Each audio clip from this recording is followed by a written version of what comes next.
E preste atenção, hein? E olha só, na posse de Andrei Cavalcante na OAB, críticas à decisão do STF. O presidente nacional diz que advogados devem lutar contra a prisão de condenados antes da decisão de última instância. A eleição para a nova diretoria da OAB Rondônia aconteceu em novembro de 2015 e mobilizou todos os advogados do estado que votaram em Porto Velho e nas demais 18 subseções do estado.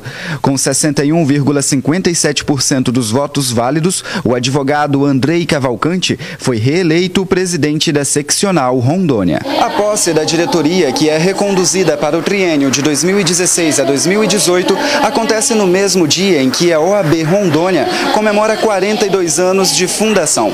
A solenidade conta com diversas autoridades, como o governador do estado, o presidente da Assembleia Legislativa e o desembargador do Tribunal de Justiça de Rondônia, entre outras. Mas o evento também contou com a participação de vários advogados de todo o estado e também da sociedade. E justamente por isso que o evento aconteceu aqui, no Palácio das Artes. Tomaram posse junto com o presidente reeleito, os conselheiros estaduais, a direção da Caixa de Assistência aos Advogados e os presidentes e diretores das 18 subseções no interior do estado. Para Andrei, as expectativas para essa gestão são as melhores.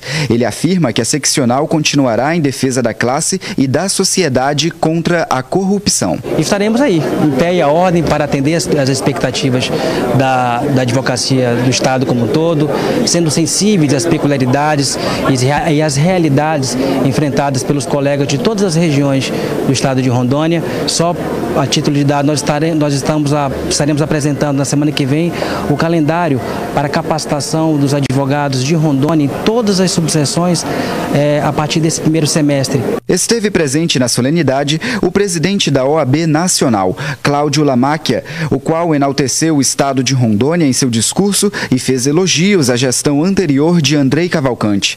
Lamáquia também comentou sobre a corrupção e a exagerada carga tributária que existe no país. Nós não precisamos de CPMF ou de recriação da CPMF para que o Brasil saia da crise.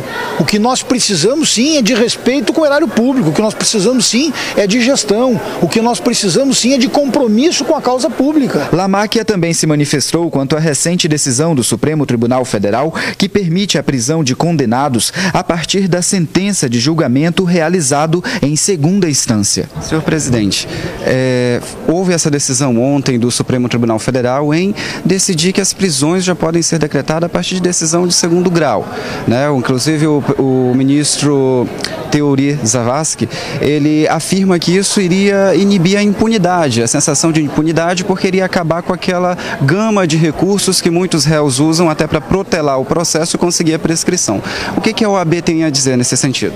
Bom, primeiro, a Ordem dos Advogados do Brasil tem uma preocupação muito grande com relação a essa decisão, né? Essa decisão, na nossa avaliação, na nossa ótica, ela fere exatamente a presunção de inocência, né? Na medida que nós vamos encarcerar um cidadão, onde esse cidadão não tem ainda esgotado a sua defesa na integralidade, nós poderemos criar aí algumas injustiças.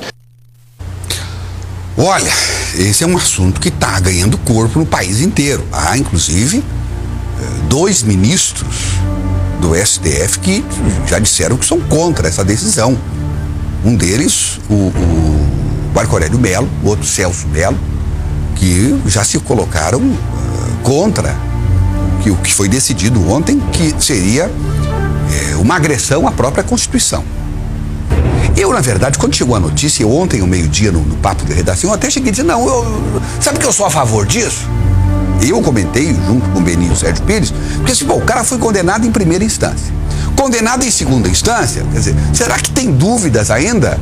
Mas eu sou, na verdade, um neófito nessa questão não sou um advogado, não sou um homem que estuda lei, eu sou muito mais alguém que trabalha na base da emoção. E olha que eu respondo o processo aí, e isso, a minha posição primeira de dizer, não, já foi condenado na primeira, condenado na segunda, ó, né, já parece, assim, a presunção de inocência parece que baixa bastante. Mas aí, claro, eu tenho que ter humildade de ouvir. E comecei a ouvir advogados ontem. Comecei a ouvir juízes, comecei a ouvir desembargadores. Fiquei sabendo do resultado da reunião na OAB, em que esse foi o grande assunto dos advogados do Estado inteiro. E o consenso é de resistência ao que decidiu ontem o STF. Porque é uma agressão à nossa Constituição, coisa que já foi dita aí pelo presidente nacional do OAB, de quem eu até não sou fã, não. Tenho sérias restrições a ele. Mas dessa vez eu tenho que me calar, porque, como eu disse, eu ouvi muito sobre isso. E o que mais me chamou a atenção e que está repercutindo muito foi um artigo publicado hoje pelo desembargador Walter Baltenberg, que é um cidadão, um magistrado, que eu respeito, especialmente por ser um professor constitucionalista, professor de direito constitucional. E nós pensamos aqui alguns trechos do artigo do Dr. Walter Baltenberg, que diz mais ou menos o seguinte: resisti às várias provocações para falar sobre a decisão tomada ontem por maioria do Supremo Tribunal Federal, no sentido de permitir a execução imediata das sentenças penais condenatórias, confirmadas em segundo grau, sem aguardar o trânsito em julgado. Mas os questionamentos vêm dos colegas, dos alunos e dos meus próprios filhos, de modo que não me nego a falar aos meus alunos. Aí ele, num outro trecho, escreve o seguinte, Walter Baltenberg: essa função de dar eficácia à carta é o que me move nos mais de 30 anos de judicatura. Não poucas vezes senti verdadeiro ódio dos fatos provados para minha apreciação. Mas jamais me ocorreu reduzir, suprimir ou, de qualquer modo, amesquinhar qualquer sombra de direito previsto ao acusado sob a minha proteção. Em outro trecho, Walter Baltenberg assinala: não vou falar da perplexidade que causa esse antagonismo radical entre a decisão de outrora e essa mensageira de inacreditável insegurança constitucional. Continua ele: não vou falar da odiosa função dos presídios, verdadeiros institutos da vingança para os réus primários, que têm a opção de se associar a facções criminosas do comando, ou ver-se e a sua família instrumento das mais pavorosas perversidades.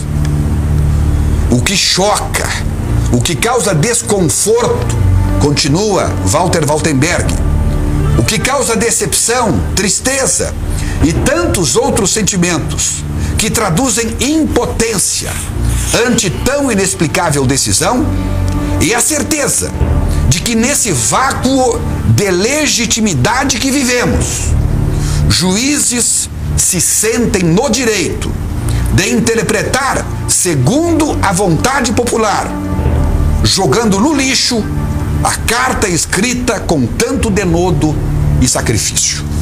Ele está dizendo aqui aquilo que eu sempre tenho dito, e às vezes eu falo aqui, falo lá na rádio. Não estou aqui para jogar para a torcida, nem para comentar o que as pessoas querem ouvir. Eu tenho que falar aqui, especialmente aquilo que está à luz do direito, da realidade, da nossa Constituição e assim por diante. Às vezes a realidade dói, às vezes falar a verdade faz com que as pessoas fiquem até nos achando antipáticos. Mas a verdade, como eu sempre disse, liberta. A verdade é redentora. Em outras palavras, está dizendo isso aqui o desembargador. Juízes, desembargadores, não tem que jogar para a torcida, como é o que ele parece querer dizer com relação aos ministros. Diz ele mais: me parece claro que à vista de distância entre Constituição e vontade popular, impõe-se reescrevê-la, mas pelos meios clássicos de mudança, especialistas que somos nessa substituição sem revolução e sem sangue. Inafastável nesse passo a participação popular. A ninguém mais é dado fazer morrer a Constituição. Quer dizer, em outras palavras, está dizendo Walter Waltenberg, queremos mudar, então que mudemos a Constituição sob os olhares e sob a vontade do povo. E não mudar no tapetão. E agora estou dizendo eu, interpretando o que ele quis dizer. Me pergunto, continua afirmando, dizendo e questionando Walter Waltenberg, diante das milhares de decisões modificadas pelos tribunais superiores todos os anos, o que será de nós quando a injustiça se ver reparada somente após esse início assodado de cumprimento da pena? Ou seja, o cidadão é julgado em primeira instância e é condenado, julgado em segunda instância e é condenado, cadeia, cárcere, vai para a terceira instância, 1 ano depois, 2 anos depois, ele é absolvido. E aí? Como é que se repara um equívoco desse, que aliás é irreparável? Finaliza Walter Waltenberg, que se empregue na justiça comum, e aí ele faz um apelo, que se empregue na justiça comum a celeridade da justiça eleitoral. E não estaríamos agora chorando a morte de cláusula pétrea da Constituição Federal.